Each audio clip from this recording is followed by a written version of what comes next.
नमस्कार, मैं हूं निश्चित दुबे। आप देख रहे हैं कैपिटल टीवी। तो पश्चिम बंगाल की हुगली की धूल भरी सड़कों पर बुलडोजर बाबा का आज बुलडोजर नहीं बल्कि वो खुद गरजे।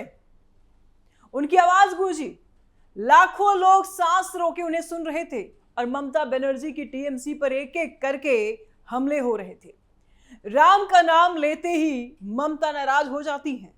क्या यह सिर्फ एक चुनावी भाषण है या बंगाल के भविष्य का वो सुलगता सवाल, वो टर्निंग पॉइंट जहां 15 साल की सत्ता का खेल एकदम पलट सकता है। आज हम खोल रहे हैं बंगाल की वो राज जिसके कारण ममता तो बंगाल में जीती लेकिन पश्चिम बंगाल हर बार हारा। ममता जीत गई बंगाल को लेकिन बंगाल खुद हार गया। बने रहिए लास्ट तक क्योंकि आज आप वो जानेंगे जो कभी नहीं जान पाए। हुगली में योगी की गरज से थर्राई ममता बनर्जी। हुगली की जनसभा में योगी आदित्यनाथ ने सीधा तीर मारा। ममता बनर्जी को जय श्री राम के नारे से परेशानी होती है। अब सवाल यह है कि आखिर क्यों? थोड़ा नजदीक आइए, मैं बताती हूं। पिछले सालों में बंगाल में रामनवमी, हनुमान चालीसा, जुलूसों पर पथराव, लाठी चार्ज की घटनाएं आई है। आपके भी टीवी स्क्रीन पर चली होंगी ये खबरें, मोबाइल में भी आपने देखी होंगी। खासकर मुस्लिम बहुल इलाकों में जहां प्रशासन ने शांति के नाम पर हिंदू कार्यक्रमों पर रोक लगा दी। योगी ने इसे टीएमसी की नीति बताया। जहां सनातन परंपराओं की खुलकर बात नहीं होती, जरा बैकग्राउंड देखिए, तो 2025 से 26 के दौरान कई जगहों पर दुर्गा पूजा पंडालों को लेकर कोर्ट तक जाना पड़ा। सोचिए जरा, हिंदुस्तान में हिंदुओं को दुर्गा पूजा मनाने के लिए कोर्ट जाना पड़ रहा है, जबकि ईद उल फितर पर रेड रोड पर खुलेआम नमाज पढ़ी जाती है। बंगाल में नमाज सड़कों पर खुलेआम पढ़ी जाती है तब कोई कोर्ट कचहरी नहीं जाता, लेकिन अगर दुर्गा पूजा बंगाल में मनाया जाना हो तो कोर्ट कचहरी जाना पड़ता है। अब सड़कों पर नमाज नहीं होगी, अजान की आवाज सीमित कर दी जाएगी जैसे कि उत्तर प्रदेश में हो गया है, लेकिन बंगाल में उल्टा खेल चल रहा है। गौर करें तो यह बयान टीएमसी की वोट बैंक पॉलिटिक्स को एक्सपोज कर रहा है।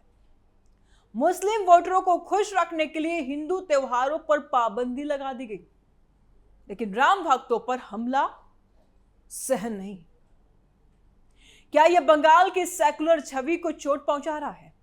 सवाल तो यही है कि हुगली जैसे इलाके में जहां हिंदू बहुल आबादी है, यह नारा कितना वोट खींचेगा? टीएमसी ने बंगाल को कंगाल बना दिया। सीएम योगी ने कहा, पिछले 15 साल में टीएमसी ने बंगाल को कंगाल बना दिया। यह बयान हवा में नहीं है बल्कि आंकड़े बताते हैं। बंगाल की अर्थव्यवस्था पर गौर करें तो औद्योगिक निवेश घटा है, युवा पलायन बढ़ा है, बेरोजगारी की मार पड़ी है। 2026 के चुनाव में बीजेपी इसे बड़ा मुद्दा बना रही है, लेकिन हकीकत यही है। आज आपको हर एक दूसरी जगह पे देखेंगे तो बंगाल के लोग काम करते हुए नजर आ जाएंगे। सिंडिकेट राज, भ्रष्टाचार और माफिया का बोलबाला है बंगाल में। बैकग्राउंड जाने तो टीएमसी के स्कीम्स जैसे कन्याश्री, लक्ष्मी भंडार तो चल रही है, लेकिन जॉब क्रिएशन कहां है और इन स्कीम्स का फायदा किसको मिल रहा है? हुगली जैसे औद्योगिक इलाके में कारखाने बंद हैं, किसान परेशान हैं। योगी ने यूपी का मुकाबला किया जहां 2017 के बाद दंगे, हुल्लड़ हुई, गौ हत्या रुकी यूपी में और विकास की रफ्तार बढ़ी। क्या बंगाल में भी ऐसा होगा? अगर बीजेपी की सरकार आती है तो होगा, क्योंकि बिहार में तो नकेल कसे जा ही रहे हैं सम्राट चौधरी के बाद। गौर करें तो टीएमसी पर आरोप है कि वोट बैंक के चक्कर में विकास को रोक दिया गया। नई इंडस्ट्री नहीं आई बल्कि पुरानी भी भाग गई। क्या यह 15 साल की ममता राज का असली चेहरा है? सवाल यह कि चुनावी नतीजे बताएंगे कि जनता ने इसे कितना महसूस किया है। फैक्ट्रियां, इंडस्ट्री तो बाद की बात है, लेकिन सबसे ज्यादा अगर किसी की पलायन हुई है तो वहां के हिंदुओं की। अगर कोई बंगाल में आया है तो बाहर से कोई फैक्ट्री, कोई इंडस्ट्री, कोई कंपनी नहीं आई है बंगाल में। घुसपैठिए आए हैं, बांग्लादेश से भर भर के घुसपैठिए बुलाए गए हैं, लाए गए हैं, बसाए गए हैं बंगाल में और हिंदुओं को भगाए गए हैं।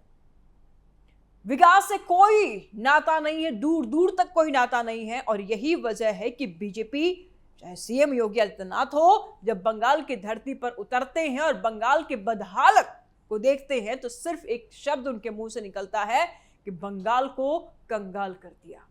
कभी कैपिटल हुआ करता था ना देश का बंगाल, कलकत्ता राजधानी था ना हमारे देश का, वो संस्कार कितनी रिच थी वहां की। आज नमाज देखी जाती है, सड़कों पे पढ़ी जाती है, दुर्गा पूजा नहीं होती है, उसके लिए इजाजत लीजिए कोर्ट से, कोर्ट भी देखेगा कि मुसलमानों को राहत है कि नहीं। नतीजों के बाद टीएमसी वाले सड़कों पर पंचर बनाएंगे। योगी का अगला बयान काफी घातक है। नतीजों के बाद टीएमसी वाले सड़कों पर पंचर बनाते नजर आएंगे, यानी डर के मारे छिप जाएंगे। बैकग्राउंड देखें तो बंगाल में चुनाव में वोटिंग के बाद हिंसा की पुरानी कहानी है। ऐसा नहीं है कि चुनाव हुआ और बस बात खत्म, नहीं। 2021 में भी पोस्ट पोल वायलेंस में कई मौतें हुई हैं। जो टीएमसी को वोट नहीं करता उनके साथ यही होती है, यही अत्याचार होता है। टीएमसी कार्यकर्ताओं पर आरोप लगे। 2026 के फेज 1 वोटिंग के बाद हाई टर्नआउट देखकर बीजेपी दावा कर रही है कि एंटी इनकम्बेंसी हावी है। योगी ने इसे टीएमसी की गुंडागर्दी से जोड़ा। जहां पहले दबंगई चलती थी, अब जनता जाग रही है। गौर करें तो यह बयान साइकोलॉजिकल वार है, टीएमसी कार्यकर्ताओं में डर पैदा करना, जबकि एससी एसटी समाज भी अब उनके खिलाफ खड़ा है। गहराई में उतरे तो मतुआ बागड़ी जैसे समुदायों में बीजेपी की पैठ बढ़ी है। सीएए वादे से क्या हुगली की जनसभा ने ये डर हकीकत बना दिया है? सवाल तो यही है कि 29 अप्रैल को फेज 2 के बाद क्या सीन बनेगा, 4 को क्या रिजल्ट आएगा, बंगाल की जनता को एक अच्छी सरकार मिलेगी या फिर वहां के हिंदुओं पर आफत टूट पड़ेगा। दुर्गा पूजा पर पाबंदी और सड़कों पर नमाज, टीएमसी की डबल स्टैंडर्ड उजागर। सीएम योगी ने साफ कहा कि बंगाल में सनातन परंपराओं की खुलकर बात नहीं होती है। सड़कों पर नमाज होती है, दुर्गा विसर्जन पर पाबंदी लगा दी जाती है। आप नहीं विसर्जन कर सकते दुर्गा पूजा में दुर्गा माता की मूर्तियों को।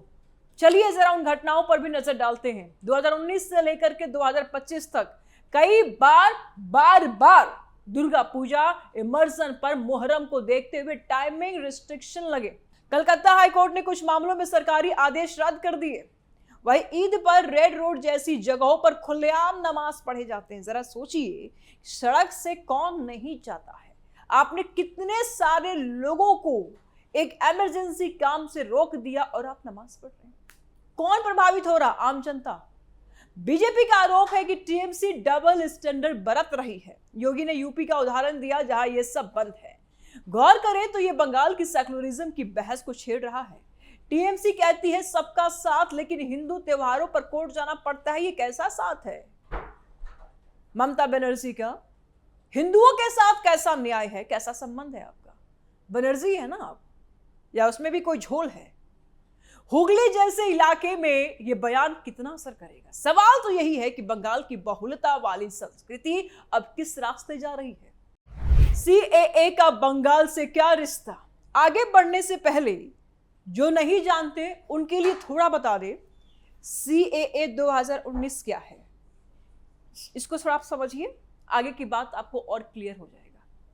यह कानून पाकिस्तान, बांग्लादेश और अफगानिस्तान से आए हिंदू, सिख, बौद्ध, जैन, पारसी और ईसाई अल्पसंख्यकों को जो 31 दिसंबर 2014 से पहले भारत आए, तेजी से नागरिकता देता है उनको। बंगाल में इसका सबसे बड़ा असर मातुआ नमशूद्र समुदाय पर पड़ रहा है। यह समुदाय बांग्लादेश से आए हिंदू दलित शरणार्थी है जो 1947 की विभाजन और 1971 की बांग्लादेश मुक्त संग्राम के बाद लाखों की संख्या में बंगाल पहुंचे थे। नॉर्थ 24 परगना, नदिया, हुगली, कूच बिहार, इन जिलों में इनकी आबादी भारी है।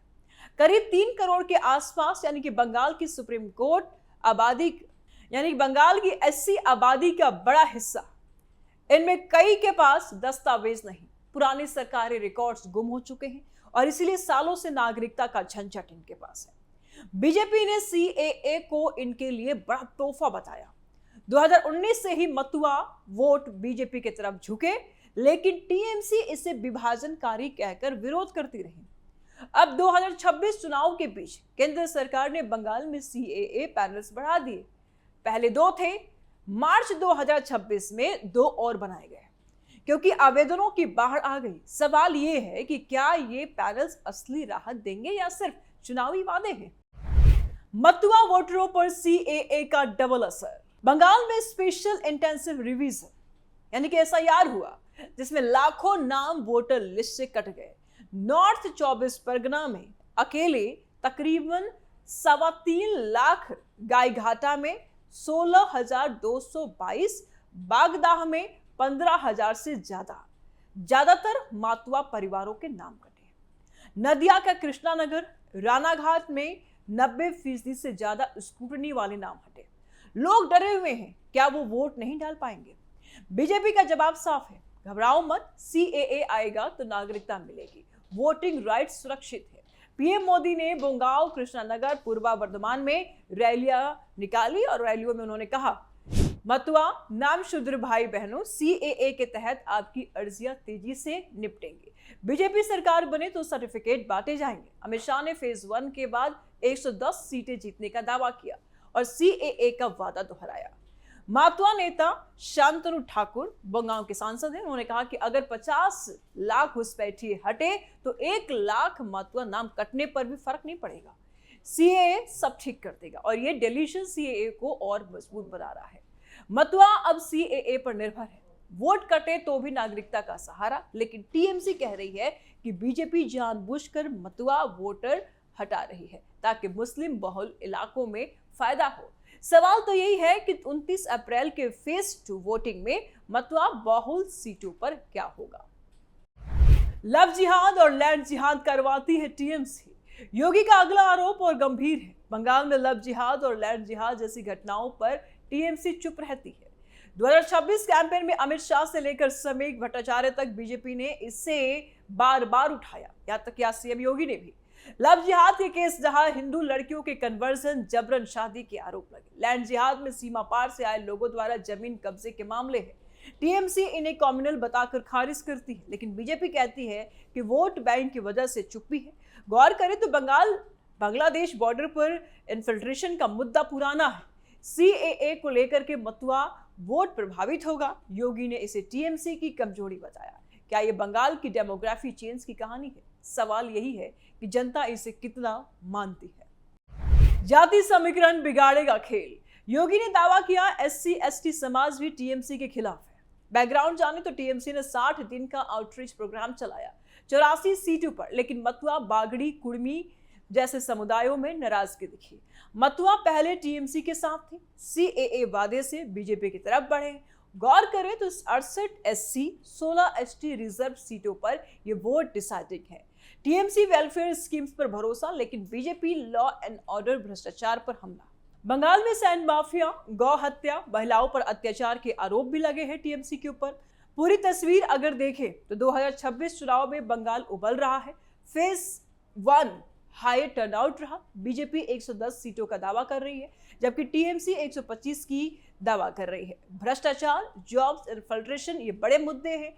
TMC वेलफेयर पर, बीजेपी आइडेंटिटी और लॉ एंड ऑर्डर पर फोकस कर रही है और इसी मुद्दे पर वोट मांग रही है। हुगली जैसे इलाके गेम चेंजर साबित होगी। हुगली का ये भाषण सिर्फ भाषण नहीं, बंगाल के टर्निंग पॉइंट की दस्तक है। योगी की हर बयान ने TMC की जड़ों को हिलाया है। राम से नाराजगी से लेकर आर्थिक कंगाली तक बैकग्राउंड घटनाएं साबित करती है कि 15 साल में बंगाल बदला है, लेकिन किस दिशा में? SC/ST का रुख है, जिहाद के आरोप और त्योहारों पर पाबंदी सब सवाल बढ़ा रहे हैं। क्या इन्हीं दिशाओं में बढ़ा है बंगाल? अगर बीजेपी की लहर चली तो विकास की नई सुबह होगी, वरना पुरानी गुंडागर्दी जारी रहेगी और फिर बंगाल में हिंदुओं के लिए मुश्किलें बढ़ जाएगी और ज्यादा। पहले से मुश्किलें हैं और बढ़ जाएगी। जनता अब फैसला करेगी, क्या बंगाल राम की गूंज सुनेगा या TMC की चुप्पी? कमेंट में बताइए कि इस बार किसकी सरकार होने वाली है। जल्द मिलते हैं नए अपडेट के साथ। दीजिए इजाजत, नमस्कार।